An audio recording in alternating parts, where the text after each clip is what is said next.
पण बघा, निवडणुकीच्या तोंडावरती फतवे काढले जात आहेत, काँग्रेसला मतदान करा, उद्धव ठाकरेंच्या शिवसेनेला मतदान करा.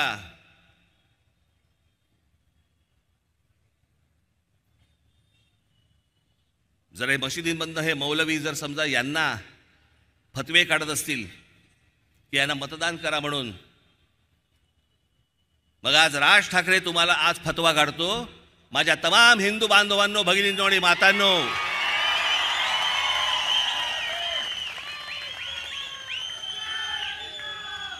मुरलीधर मोहोळ असतील, भारतीय जनता पक्षाचे काही अजून इतर कुठचे शिंदेचे, अजित पवारांचे जे उमेदवार असतील,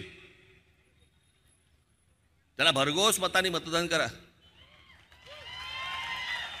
हे जे अनेक लोकांची जी चळवळ चालू आहे ना, चळवळ काँग्रेसला मतदान करण्याच्या दृष्टिकोनातनं, हे कशासाठी?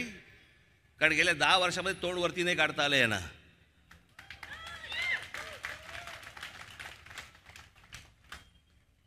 तुम्हाला मी एक गोष्ट सांगतो, नरेंद्र मोदी, भारतीय जनता पक्षाचं केंद्रातलं सरकार, माझ्या काही गोष्टींबद्दलचे मतभेद आहेत, ते राहणार.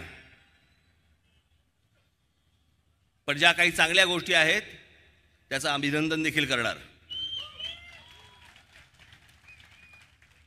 जे अनेक चांगले मुसलमान आहेत, जे आपापल्या कष्टाने कामं करतायत, नोकऱ्या करतायत, व्यवसाय करतायत, त्यांचा विषय येत नाही. पण काही जे वाह्यात आहेत, ज्यांना इथे सगळा धुमाकूळ घालायचा, धार्मिक धुमाकूळ, ज्यांना गेले 10 वर्षामध्ये डोकं वरती नाही काढता आलंय, ते या सगळ्या काँग्रेसच्या माध्यमातून डोकं वर काढण्याचा प्रयत्न करतायत आणि म्हणून हे सगळे फतवे निघतायत.